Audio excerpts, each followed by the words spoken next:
할렐루야. 아멘. 네. 6월을 맞으면서 저는 사실 이 6월 달에 새로운 하나님의 역사들이 우리 교회에 이루어지기를 기대하고 기도하고 있습니다. 우리가 한 시대를 이끌어가는 그 세대의 성인들로서 정말 이 시대를 하나님께서 기뻐하시는 시대로 세워가고 지켜가고 보존해야겠다 하는 그러한 사명감을 다시 한번 내 마음에 다져보기도 합니다. 여러분에게 주어진 하나님의 거룩한 비전과 목적과 사역을 우리가 잘 감당할 수 있게 주님의 이름을 축복합니다. 아멘. 요즘 TV 보니까요, 어떤 방송국에서 최고다 이순신 뭐 이런 연속극이 있는 것 같아요. 그런데 우리가 알고 있는 이순신과는 뭐 어떤 연관성이 있는지 모르겠습니다만 그 이름만으로도 사실 행복한 그런 느낌을 가지게 됩니다. 그래서 저는 이 시성을 가진 사람들이라면요, 좀 자녀를 낳으면 순신이라고 좀 적어보는 것도 괜찮겠다 하는 생각이 해요. 이순신 그러면요, 굉장히 우리 안에 프라이드가 이렇게 막 일어나고요, 또 굉장히 또 희망이 되고 감사하고 행복해집니다. 우리 역사에서 가장 여러분 통쾌하고 행복했던 때가 언제입니까? 이순신 장군이 백의종군 해가지고요, 그래서 일본군의 함대를 겨우 113척 가지고 그냥 격파하는 것을 그 소식이 들렸을 때, 그때가 아마 이 나라의 역사상 가장 통쾌하고 행복했던 때가 아닌가 생각을 합니다. 그래서 우리는 이순신 그러면 최고로 기분 좋은 이름입니다. 그래서 우리 역사에서 가장 행복했던 때를 추억하는 이름이기도 하죠. 여러분, 이순신 장군이 명랑해전에 출전할 때 배가 13척밖에 안 됐습니다. 근데 그 배 13척으로 133척의 일본군 배를, 함대를 거기 이렇게 무찔렀어요. 그때 이순신 장군이 그 명랑해전을 치르기 전날 밤에 그가 멋있게 글을 썼습니다. 뭐라고 썼느냐? 필사즉생, 필생즉사. 그리고 이 전쟁에 나아가는 바로 그 순간에 모든 그의 병사들에게 이 말을 외쳤습니다. 우리가 죽기로 싸우면 살 것이겠지만 살려고 한다면 반드시 죽을 것이다. 죽기를 각오하고 승리하자. 그래요. 할렐루야. 네. 여러분, 이 그들의 결사적인 함,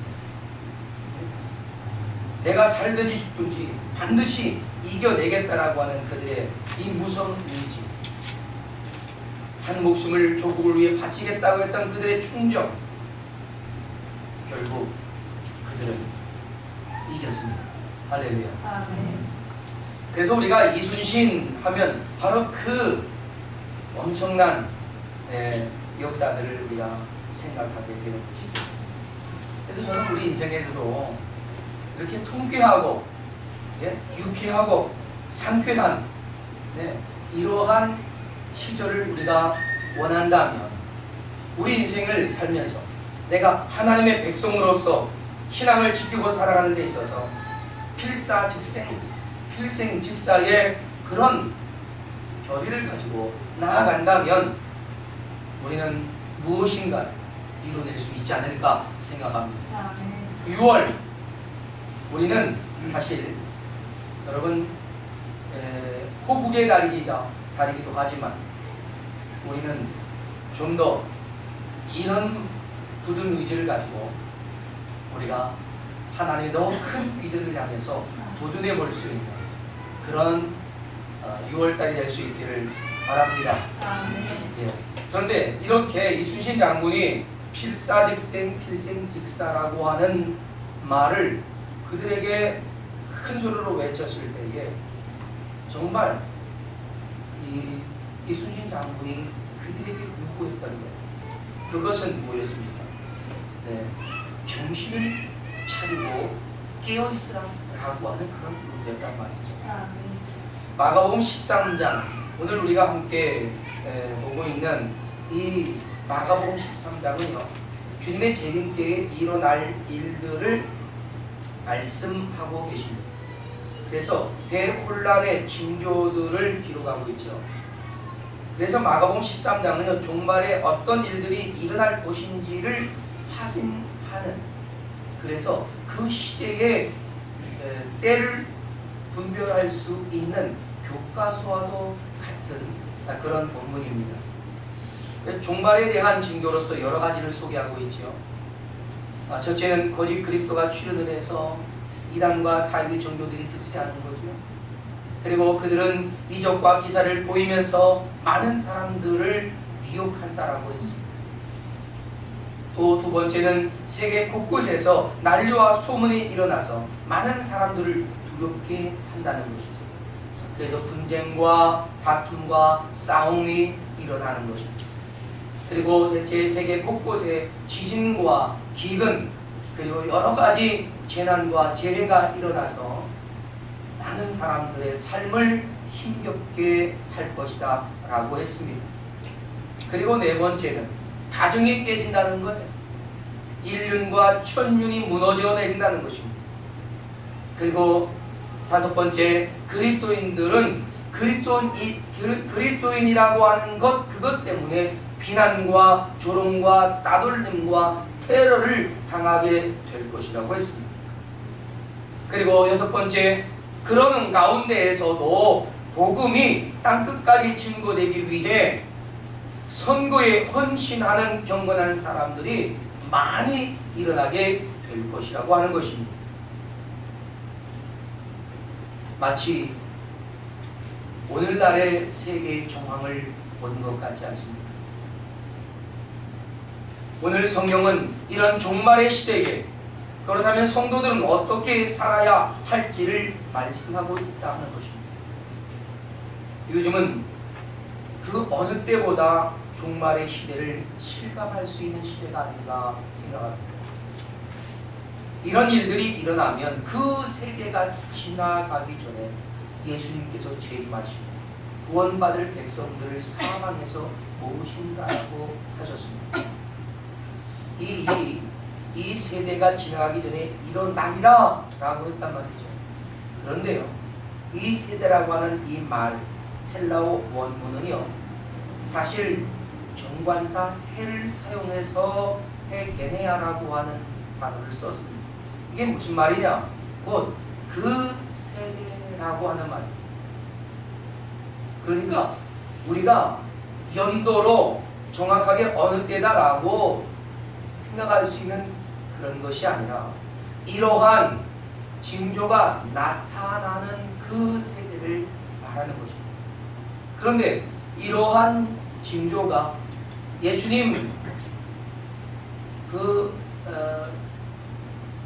당시부터 지금까지 줄곧 이러한 징조들이 한두 가지씩 계속해서 이어져 오고 있었습니다. 그러니 우리가 어느 세대라고 말할 수는 없습니다. 그러나 중요한 것은 그 세대가 지금인지 아니면 좀 더 기다려야 할지 그건 아무도 알 수 없습니다만 이런 징조들을 우리가 스스로 느낄 수 있을 때마다 우리는 깨어 있어야만 한다라고 하는 말씀이었습니다. 이런 징조가 나타나는 때가 되면요 우리는 무화과 나무의 비유에서와 같이 예수님의 재림이 문 앞에까지 다가온 온 것임을 깨달아야 한다는 거죠. 그러면서 예수님께서 확실하게 밝혀두신 것이 뭡니까? 이 일은 반드시 이루어진다 하는 것이었습니다. 천지가 닳아서 없어질지언정 주님의 말씀은 결코 없어지지 않고 반드시 이루어질 것이다 라고 했단 말이에요. 이처럼 앞으로 반드시 일어날 일을 말씀하신 것은요, 우리가 좀 긴장하고 살아야 할 것을 주님이 당부하고 계신 것이라는 사실입니다. 예수님께서는 우리에게 징조를 보여주세요. 그럴 때마다 우리에게 요구되는 것이 한 두어 가지가 있다고 오늘 본문에서 우리에게 말하는 겁니다. 여러분, 오늘 예수님의 좀 다소 무거운 이 말씀은요, 바로 이것을 우리에게 전해주고자 했던 거죠. 하나님께서 보이시는 징조를 우리가 보고 느낄 때마다 우리는 이 두 가지를 기억해요. 우리가 기억해야만 할 그 첫 번째 것은 무화과 나무에 비유해서 배우는 것입니다. 뭐 하는 것이요? 배우는 것. 여러분, 배운다라고 하는 것이요, 그냥 우리가 뭐 학문을 터득하는 어떤 그런 식의 배움이 아닙니다. 여기에서 배움은 깨닫고 기억하고 생활에 적용을 해서 적극적으로 그것을 내 삶 안에 가져가는 거예요. 그것을 표현하고 있는 것이 배우라라고 하는 것입니다. 그래서 배우라라고 하는 헬라어 단어는요, 마데테라고 하는 말인데, 이것의 기본형이 여러분 만다노예요. 만다노. 근데 이 만다노라고 하는 이 말 자체, 어원의 뜻은 실천과 경험을 배우면서 배우고 깨닫는다라는 것입니다. 근데 이것이 명령형으로 쓰여졌다는 것이에요. 명령형으로. 실천해라. 경험해라. 내 삶에 그것들을 지니고 살아라. 그 시간을 놔버리지 말고 그 시간 안에 하루하루를 그와 같이 살아라 라고 하는 명령형이라는 말입니다. 그럼 뭘 배우라고요? 무화과 나무의 비유를 배우라는 거죠. 여러분, 무화과 나무가 가지가 부드러워지고 잎이 나면 여름이 곧 가까웠다는 것을 모두가 다 알지 않느냐 하는 거죠. 여러분, 그런 징조를 우리가 누구나 다 알 수 있는 거죠. 하나님이 우리에게 보이시는 시대 말에 나타날 그런 여러 징조들이 우리 눈에 보이거나 우리가 깨달아지거나 느껴질 때마다 우리는 예수 그리스도께서 재림하실 때가 가까운 줄 알고 종말의 시대를 사는 그리스도인의 경건함을 회복하라 라는 그런 말씀입니다. 그냥 종말을 사는 그리스도인의 자세를 포기하지 말고 내 삶에 어떻게 지켜가라 하는 것입니다. 우리의 생활 자체가 그 세대를 사는 것 같지 않은 말이죠. 네? 오늘이 마지막 그날을 보내는 것처럼 살아야 한다 하는 거죠. 여러분, 이게 쉬워요? 참 쉽지 않습니다.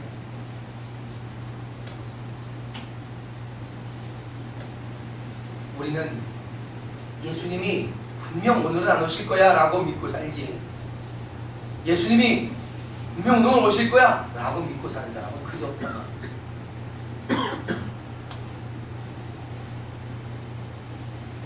오늘 하루에 삶을 보내다가 어느 순간 주님이 호련히 임하실 수도 있다는 긴장감을 놓치지 않기를 주님의 이름으로 당부합니다. 아멘. 여러분, 우리가 예수님이 오실 그날을 맞이하기 위해 우리에게 주어진 좀 힘들고 좀 버거운 환경을 견뎌내면서요, 우리의 경건한 삶을 좀 포기하지 않도록 해야겠다는 것입니다. 그러면 예수님은 반드시 그때에 오시는 겁니다. 그러니 우리는 그 날이 언제인지를 계산할 필요는 없습니다. 다만 그날이 오늘일 수도 있다라고 하는 생각이 필요하다는 것이죠. 그래서 오늘 최선을 다해 하나님의 자녀로서 살아가는 것이 그 무엇보다 중요한 그리스도인의 자세다라고 하는 것입니다. 우리가 하나님의 자녀인 것을 우리는 반드시 기억해야만 한다 하는 것이죠. 여러분, 부활하신 예수님과 베드로의 대화 여러분 기억하시는지 모르겠습니다. 예수님께서 베드로가 하나님의 영광을 위해 순교할 것을 말씀하셨어요. 그랬더니 베드로가 예수님께 대묻습니다. 예수님, 그럼 예수님께 그렇게 사랑받던 저 요한은 어떻게 되겠습니까? 라고 예수님께 물었어요. 그때 예수님이 베드로에게 뭐라고 대답하셨나요? 예수님은 이렇게 말씀하셨습니다. 예, 베드로야, 내가 올 때까지 그를 머물게 하고자 할지라도 너에게 무슨 상관이냐? 너는 나를 따르라. 여러분, 이 말씀에 대해서 여러분 묵상해 보셨습니까? 예수님께서 베드로에게 이렇게 말씀하신 것은요, 예수님을 따르는 삶에만 뭐하라? 충실하게 살아가라. 주변 환경에 대해서 우리가 너무 주눅들지 말 것이고, 너 누가 잘 믿는지 누가 잘못 믿는지 그것도 너무 신경 쓰지 말고 너는 나만 따라라. 내가 너에게 맡긴 일, 내가 너에게 분부한 일, 내가 너에게 기대하고 있는 것, 그것을 충실하게 감당하면 된다라는 거였습니다. 개인주의적인 삶을 살라는 것인가요? 아닙니다. 누구를 판단하거나 누구를 저울질하기보다는 나 스스로가 먼저 하나님 앞에 주님을 잘 따르는 그런 성실한 삶을 지켜내야 한다 하는 그런 말씀이었습니다. 사랑하는 여러분, 저는 베드로는요, 주님이 정말 특별히 사랑한 사람이었다라고 생각합니다. 왜냐하면 베드로가 예수님을 부인할 것을 주님이 아셨고 그 한 증거를 보여주셨어요.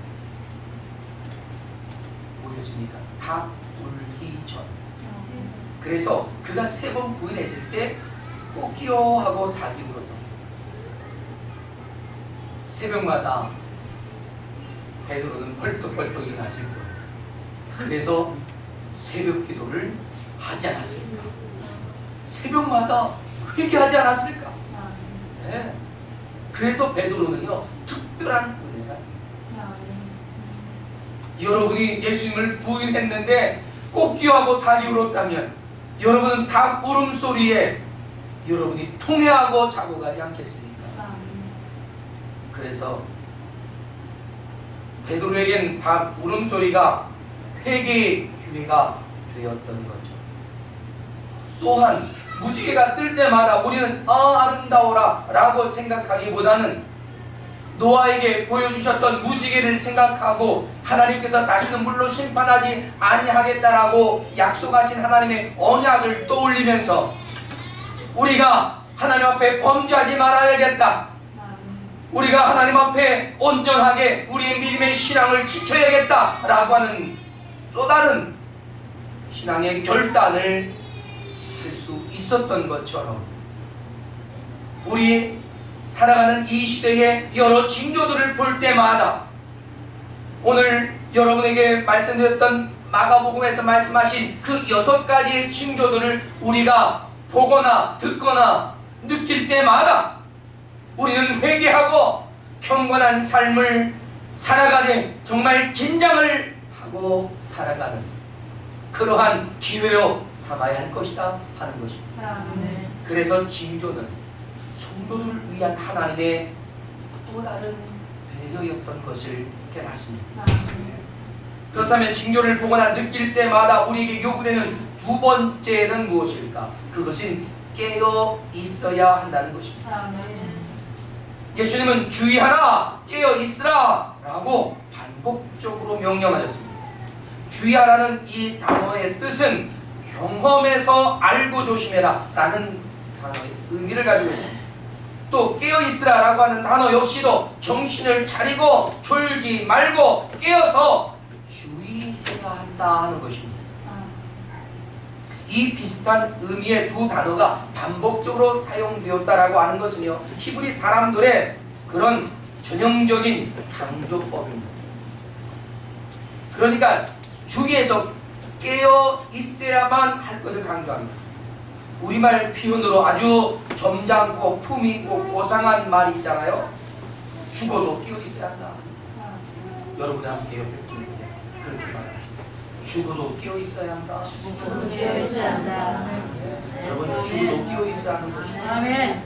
믿습니까? 아멘. 그는 죽지 않는 것입니다. 죽었는데 깨어 있으니까 어때요? 눈이 번쩍거리는 거야. 아유, 섬뜩하네요, 그죠? 그만큼 여러분 교리에 차 있어야 한다는 것입니다. 아멘. 할렐루야. 아멘.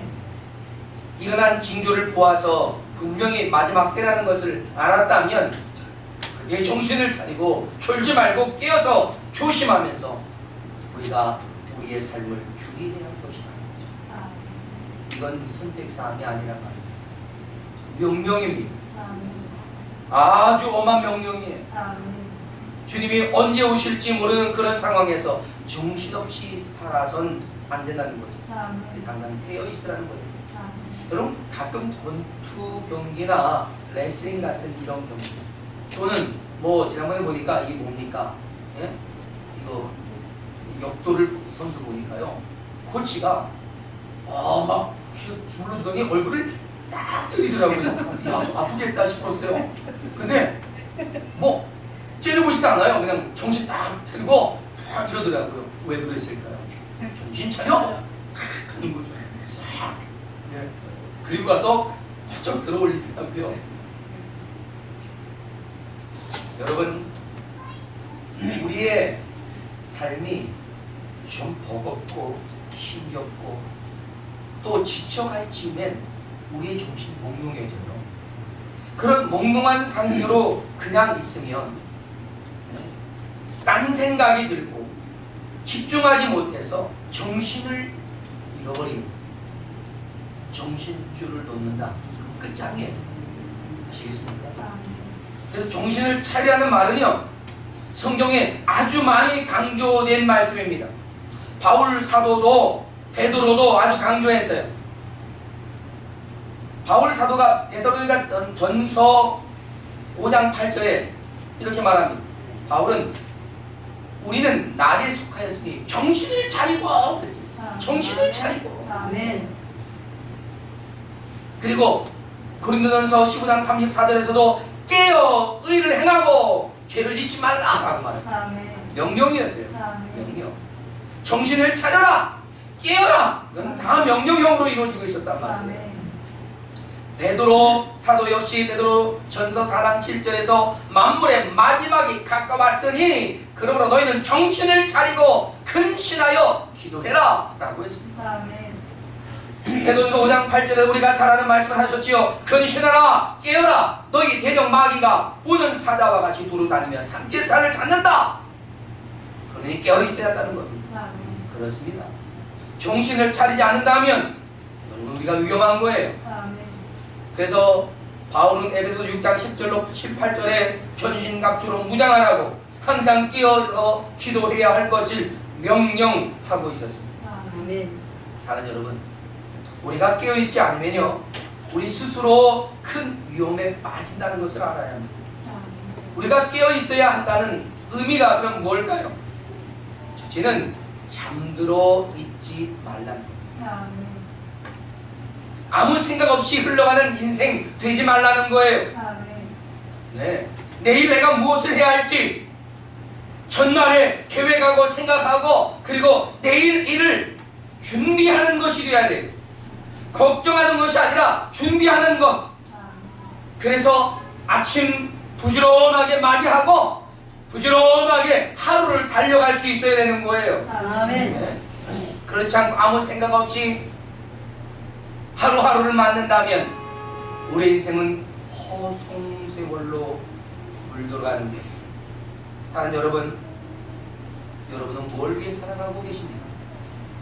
여러분 인생의 목표가 무엇이냐 하는 거예요. 그 목표가 분명해야만 우리의 인생이 표류하지 않습니다. 이것이 잠자지 않는 목표를 다시 한번 정신을 차려서 바라보는 거죠. 그래서 또한 깨어 있어야 한다는 말의 두 번째 의미는 이 목표를 분명하게 설정하고 우리가 의지가 견고해서 세상의 유혹에 빠져들지 말아야 한다는 거죠. 세상 유혹에 빠져들지 않는 여러분, 하나님이 사랑하라고 하신 그 사랑은요, 세상에서 지나갈 것들을 사랑하라고 하시는 것이 아니라 하나님이 사랑하신 세상은 그런 세상이 아니었던 거죠. 하나님이 세상을 이처럼 사랑하사 라고 했을 때 그 사랑은 이 세상에 있는 하나님의 자녀들 아닙니까? 그리고 우리가 사랑해야 할 그 사랑은 세상의 것들이 아니라 하나님의 뜻이라고 했습니다. 아멘. 우리가 지난 금요일날 이 말씀 함께 나누는 요한이 요한일서 2장에서 우리에게 말씀했던 거죠. 우리가 살아갈 것은 하나님의 뜻이지 이 세상이 아니라는 것이었습니다. 이 세상을 사랑하지 말라라고 분명하게 명령하고 있었습니다. 세상의 유혹에 빠지지 말라는 것, 세상과 세상의 것들은 사랑하지 말아야 할 것을 가르치면서 자기를 사랑하는 욕심, 자기의 욕심을 채우려고 하는 그런 우리 안에 부패한 마음, 세상의 것들을 자랑하려고 하는 그런 허영심, 이런 것들을 다 버리라는 것이었습니다. 오직 우리가 사랑할 것은 이 세상이 아니라 예수 그리스도의 십자가와 하나님의 뜻인 줄로 믿습니다. 아멘. 하나님을 사랑하고 이웃을 사랑하라 하신 주님의 그 뜻을 사랑하는 것이란 말이죠. 우리가 깨어 있어야 사랑할 것을 사랑하고 또 사랑하지 말아야 할 것을 사랑하지 않는 것입니다. 그래서 우리는 깨어 있어야 하고 깨어 있으므로 유혹당하지 아니하고 깨어 있으므로 사랑할 것을 사랑하는 그러한 성도가 될 수 있다는 것이죠. 그리고 또 다른 깨어 있음의 의미는 성령 충만을 의미하는 것이었습니다. 우리가 성령 충만을 여러분 어떻게 유지하나요? 성령 충만은요, 받는 것도 쉽지는 않죠. 그런데 우리가 성령 충만을 받았으면 그것을 유지하는 것은 받는 것보다 더 힘들어요. 그걸 유지하려면 말씀과 기도 그리고 또 순종하는 삶이 유지되어야 우리는 성령 충만을 유지하는 거예요. 기도만 많이 한다고 성령 충만이 유지되는 게 아니란 말이죠. 기도도 많이 하는 거예요. 있습니까? 말씀도 풍성하게 우리가 읽고 듣고 배우고 익혀가는 거예요. 그러면서 육신의 소욕을 따라가는 것이 아니라 성령의 소욕을 따라가는 순종의 삶이 있을 때에 우리는 사탄의 유혹과 또한 그들의 괴계에 빠져들지 아니하고 하나님의 거룩하신 뜻을 향하여 나아가는 건강한 그리스도인이 되는 것입니다. 그래서 전신갑주를 입고 항상 기도해야 할 것을 가르치셨던 겁니다. 에베소 6장 10절로 18절에 우리에게 당부하고 있었던 것이 전신갑주였죠. 진리로 허리에 띠를 띠고 의의 호심경을 붙이고 평안의 복음이 준비한 것으로 신을 신고 그리고 이 모든 것 위에 믿음의 방패를 가지고 악한 자의 불화살을 막아내라고 했습니다. 구원의 투구와 성령의 곧 하나님의 말씀을 가져라 라고 했습니다. 그리고 거기에 모든 기도와 간구를 하되 성령 안에서 기도하고 깨어 구하기를 항상 힘쓰고 여러 성도를 위하여 구하라 라고 했습니다. 이것이 깨어있는 성도의 삶이란 말입니다. 이것이 성령 충만한 삶을 살아가는 그리스도인의 삶의 모습이라고 하는 것입니다. 주님의 뜻에 순종함으로써 깨어 있어야 하는 전신갑주를 믿고 깨어서 항상 기도하는 것, 아멘. 이것입니다. 아멘. 하나님의 뜻을 알면 그 뜻을 실행하는 일에 주저하지 않는 거죠. 내가 얼마나 힘이 들지, 얼마나 어렵게 될지 이런 거 생각하는 거 아닙니다. 하나님의 뜻이면 믿음과 지혜를 발휘해서 따라가는 거예요. 아멘. 할렐루야. 아멘. 내가 따라갈까 말까 그냥 거기서 갈등하는 거 이거 아니에요. 아멘. 그냥 따라가는데 아멘. 어떻게 온전하게 할까를 내가 고민하고 더 바르게 하기 위해 정신을 차리는 거예요. 아멘. 그래서 예수님은 한 비유를 말씀하셨습니다. 어느 주인이 타국으로 갈 때에 주인의 그 고난을 종들에게 주었습니다. 각각 사물을 맡기고 문지기에게도 절대로 졸지 말고 깨어있어라 하고 명령했습니다. 그 주인이 언제 돌아올지 모르기 때문에 항상 깨어 있으라는 거였죠. 밤에 올지, 또 새벽에 올지, 아침에 올지, 낮에 올지, 어느 때에 올지 모르기 때문에 항상 깨어서 주인 말을 준비해라 하는 것이었어요. 그러니까 한순간도 방심하지 말라는 거죠.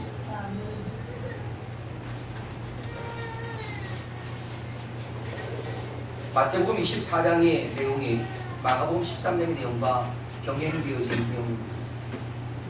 그런데 여기에 보면 주인이 올 때 복을 받을 만한 종이 누구냐라고 밝히고 있는데 충성되고 지키는 종들이라고 말합니다. 그래서 그들은 그 집 주인이 올 때에 그 집 주인의 사람들에게 때를 따라 양식을 나누어주는 사람이었단 말이죠. 다시 말해서 자기에게 맡겨진 직무를 성실하고 온전하게 감당하는 사람들이어야 한다 하는 겁니다. 그러나 악한 종은 어떤 사람입니까? 주인이 벌을 내린다는 거죠.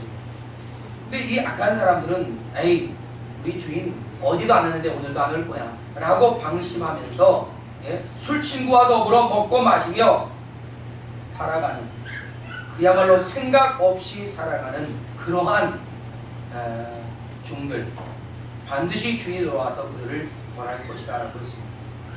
사랑하는 여러분, 따라서 깨어 있으라고 하는 이 말씀은 우리 각자에게 주어진 직분에 맞는 일을 잘 감당하라는 것입니다. 여러분, 오늘 본문 마지막 절에 뭐라고 말씀하시지 않습니까? 37절에 깨어 있으라 내가 너에게 말하는 이 말은 모든 사람에게 하는 말이니라. 모든 사람, 저에게도 여러분 각자 모두에게 주시는 말씀이다 하는 것입니다. 그러니 우리는 깨어 있어야만 한다는 거예요. 하나님의 뜻대로 행하는 자가 되어서 지나가 버릴 세상과 세상의 것들을 사랑하지 말고 육신의 정욕과 한목의 정욕과 이생의 자랑에 빠져 호송세월 보내지 말고 오직 하나님의 뜻을 따라 행하는 그러한 하나님의 성도가 되어야 한다 하는 것입니다. 주님에게 속한 사람들 곧 하나님의 자녀들에게 때를 따라 양식을 나눠주는 자가 되어야 하는 거죠. 저는 이것을 복음을 전하는 자라고 봅니다. 그들을 구원하는 일을 감당하는 일에 성실히 감당하라는 것이죠.